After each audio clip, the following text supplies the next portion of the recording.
Salve, salve, meus amigos do Execução Fiscal em Curso. Essa vida de produtor de conteúdo não é fácil, sabe? O cara bate o escanteio e cabeceia. Me atrasei um pouquinho, né, no nosso horário combinado, mas estou aqui para conversarmos um pouquinho sobre um assunto extremamente importante: o uso das medidas executivas atípicas.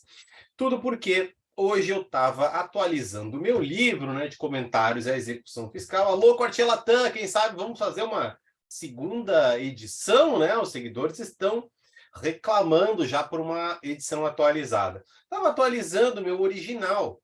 E, claro, tudo porque o Supremo julgou recentemente, o tempo que eu estou gravando esse vídeo, né, para consulta oportuna de quem está assistindo num momento posterior, a DIN 5941.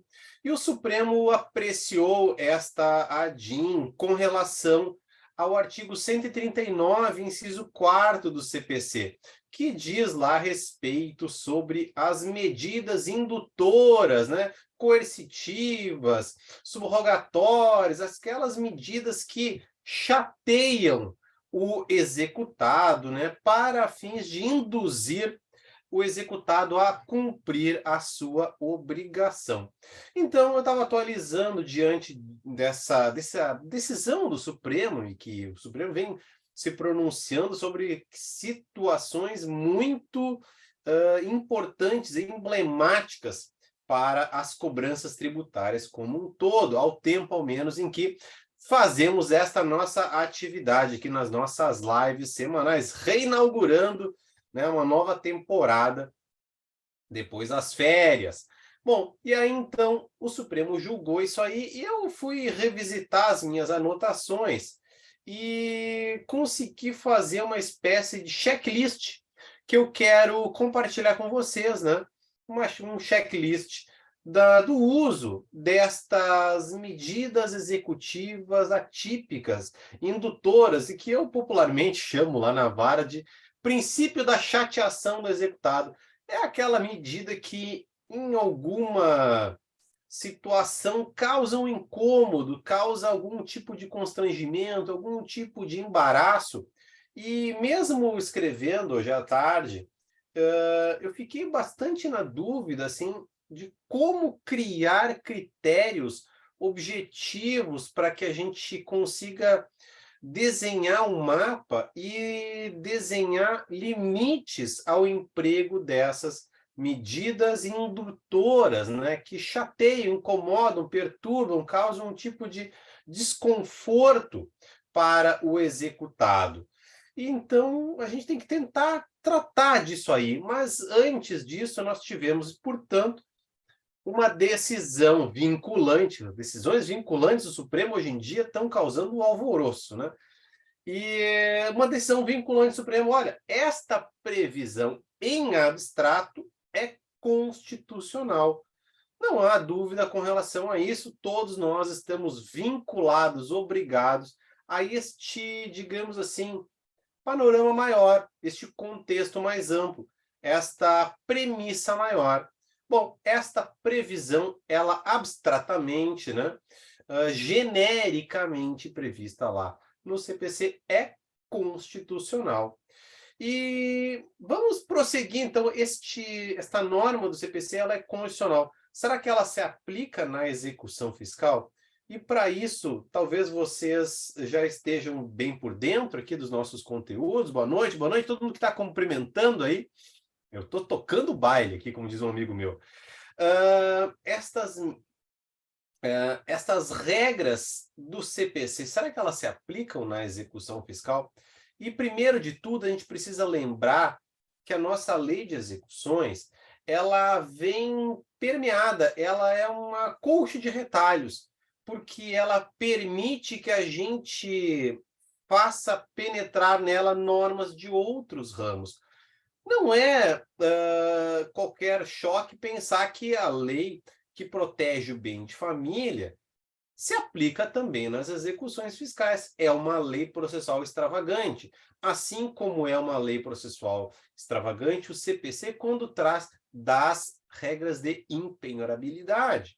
Mais recentemente, uma impenhorabilidade dos bens das Santas Casas de Misericórdia. Por exemplo, são normas que vêm complementar. Afinal de contas, no artigo 1º da Lei de Execuções está dito que é possível a aplicação subsidiária, ou seja, não tem uma regra específica. Na LEF, nossa Lei de Execuções Fiscais, nós vamos buscar socorro das normas do CPC. Bom, então a LEF está permeada pelo CPC e por outros diplomas de caráter processual. Mas o STJ já tem manifestação específica sobre a utilização das regras que possibilitam o emprego das medidas atípicas na execução fiscal? Olha, não existe precedente vinculante, né? Repercussão, melhor dizendo, recurso repetitivo do STJ, estou trocando as bolas já. Recurso repetitivo do STJ específico quanto a isso. O que nós temos e aqui já é um primeiro achado jurisprudencial, isso tudo vai estar no material de apoio. Quem não está inscrito pode colocar lá no link da bio, tem lá o material didático. Se inscreve ali quem não está inscrito para receber esse material didático. Então, é uma coisa diferente do livro. Essa nossa abordagem aqui é uma coisa diferente do livro. Então, nós temos um primeiro achado jurisprudencial, que é o tema repetitivo 1026. Neste tema, então, vinculante, né, o STJ disse, olha, havia uma certa recalcitrância por parte dos juízes com relação ao uso do Serasa Ajude nas execuções fiscais. Os juízes muitas vezes não estavam assim muito confortáveis, ou seja, pelo panorama da própria lei de execuções, que não permitia explicitamente isso, enfim, algumas considerações que não vêm ao caso, porque já foram sepultadas pelo STJ. O STJ disse, olha, é necessário que o julgador aplique, né, se valha do aplicativo do Serasa Ajude para negativar o nome do nosso executado na execução fiscal. Ele vai negativar lá diretamente através de um convênio que o Serasa Experian tem com a gente. Então, tem um sistema informatizado para este propósito. Bom, então, é uma medida, né, de negativação do nome do devedor que causa um constrangimento, causa uma restrição ao crédito, causa algum tipo de prejuízo, causa uma chateação em detrimento do executado. Então, nós já temos uma manifestação do STJ vinculante de um uso de uma medida atípica na execução fiscal, especificamente, mas não temos um repetitivo, né, com relação à aplicação genérica. Bom, acho que de toda forma, já até adiantei isso aí no Reels esses dias, não tem dúvida com relação a isso aí. Então, nós temos uma constitucionalidade, temos uma aplicabilidade desta autorização nas execuções fiscais para que se induza, force, né, atrapalhando um pouco a vida do executado, para que ele queira se ver livre daquela chateação, né, e aí faça o cumprimento da obrigação. E esta é uma obrigação na execução fiscal, claro, uma obrigação de pagamento, de quantia certa. E o Supremo e o CPC falam que essas medidas indutoras atípicas também se aplicam nesses procedimentos destinados à liquidação de quantia certa. Tá, aí eu falei que é muito complicado a gente tratar assim de um checklist. Eu não coloquei no material para vocês o rol de julgados considerados. Vocês vão ter que confiar em mim na minha avaliação com relação ao checklist. Vou deixar aqui um checklist. Olha, você que é procurador fazendário, advogado privado, servidor, juiz, tem juiz que me honram com o seu acompanhamento aqui, né, dos conteúdos, né? Então, tem que analisar nesse checklist. Bom, conforme os precedentes do STJ, que não são, né, repetitivos, mas são julgados, começou o STJ, né, em habeas corpus, discutindo com relação à lei de improbidade administrativa, né, créditos apurados pelo Tribunal de Contas, para chegar depois às execuções de títulos extrajudiciais. Costurando esta jurisprudência, nós temos a exigência. Primeiro, eu preciso saber se houve uma tentativa de penhora, de bloqueio, de indisponibilidade, ou outra medida de busca de bens penhoráveis e que essa medida tenha restado infrutífera. Vou até atualizar aqui no material para vocês. Estas medidas foram infrutíferas? Daqui a pouco eu chego na coisa de fazer em tempo real o material. Isso aqui eu faço mais artesanal, digamos assim. Então eu preciso ter um passo a passo. Foram tentadas as medidas ortodoxas de busca de bens penhoráveis? Será que elas foram infrutíferas? Porque o STJ diz que esta aplicação da medida indutora, incômoda, ela tem caráter supletivo, ela só pode ter lugar quando nós não conseguimos localizar outros bens. O credor requereu essa medida, o STJ tem uma ampla produção jurisprudencial e muito a propósito da execução fiscal, e nós, da execução fiscal, nos honramos com a exportação de jurisprudência que foi construída dentro deste nosso microsistema da execução fiscal. Por exemplo, na prescrição intercorrente, que hoje foi legalizada, né, foi absorvida pelo próprio CPC, no artigo 921. Nós também exportamos a jurisprudência com relação ao esvaziamento patrimonial, que hoje está lá na lei de falências.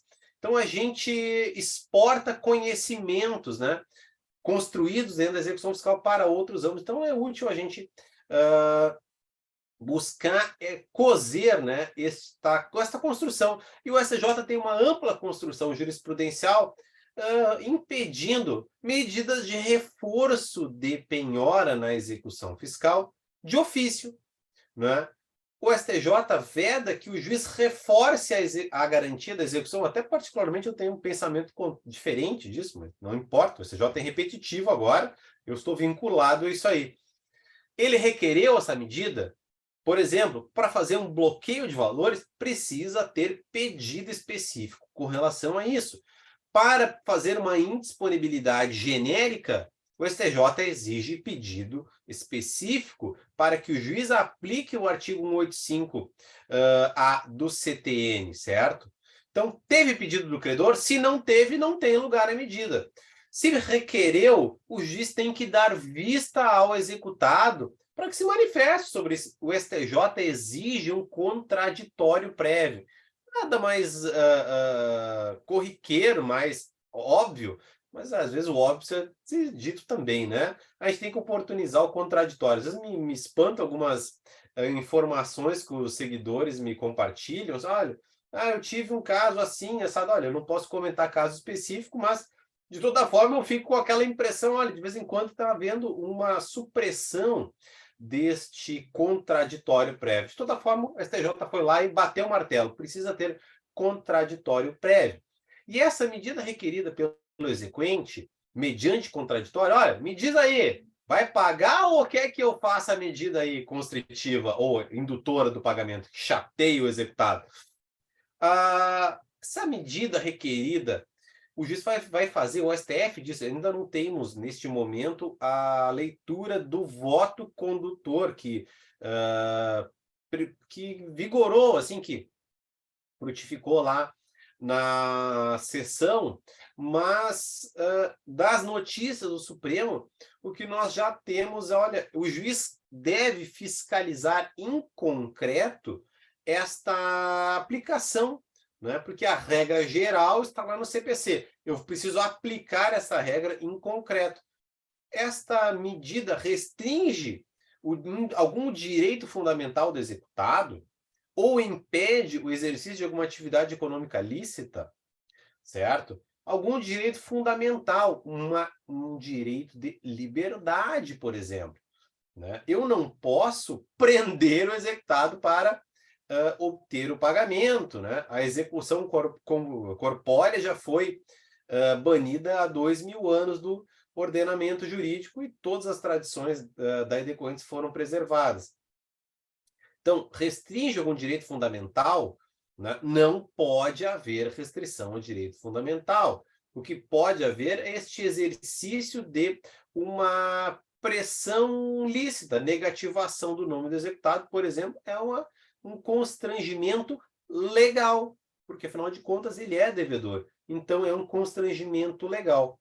Ou eu estou impedindo o exercício de uma atividade econômica lícita, e aí a gente vai lembrar todas aquelas manifestações jurisprudenciais do Supremo que impedem a asfixia da atividade econômica, né? Por exemplo, o tema da repercussão geral 13, que veda a solidarização automática tributária, porque isso cercearia o exercício da atividade econômica, que é um exercício lícito, né? Se lançar no mercado, às vezes até com um pouco de audácia, um pouco de ímpeto, é uma atividade lícita. E a gente não pode cercear uma atividade lícita. Eu não posso impedir que o executado exerça o seu propósito negocial. Se ele tem uma transportadora, eu não posso indisponibilizar e colocar os veículos dele, uma caminhonete, pequenos transportes urbanos, ou ônibus, ou caminhões, ou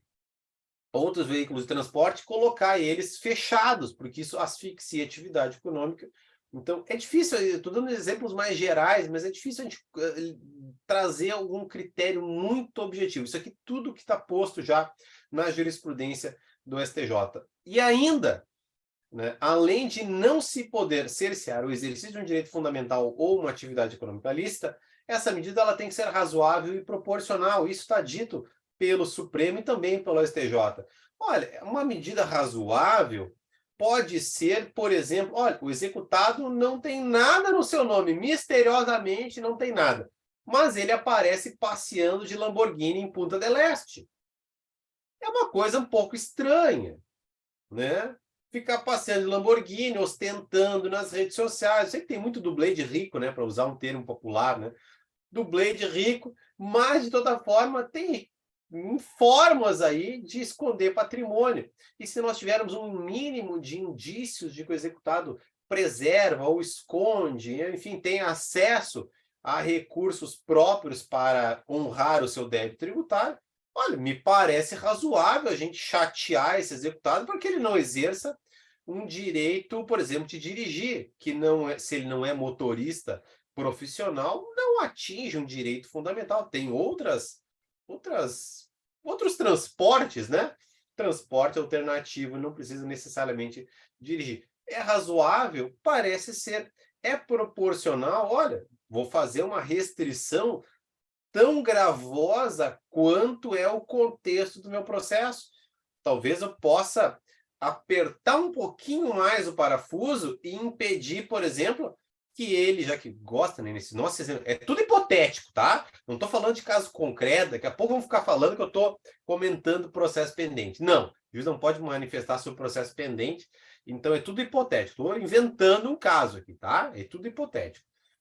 No caso, ele gosta, nosso executado gosta de frequentar Punta del Este passeando de Lamborghini.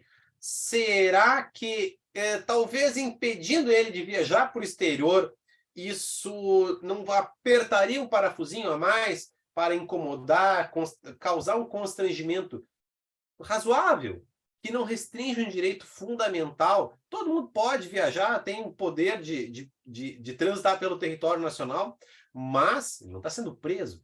Mas a gente talvez possa impedir dele viajar para o exterior. E daí essas medidas de cerceamento às viagens para o exterior bloqueiam o passaporte do executado. Então, proporcional, talvez a dívida seja muito grande e já se esgotou muitas medidas e o executado ele é notoriamente um bom vivan.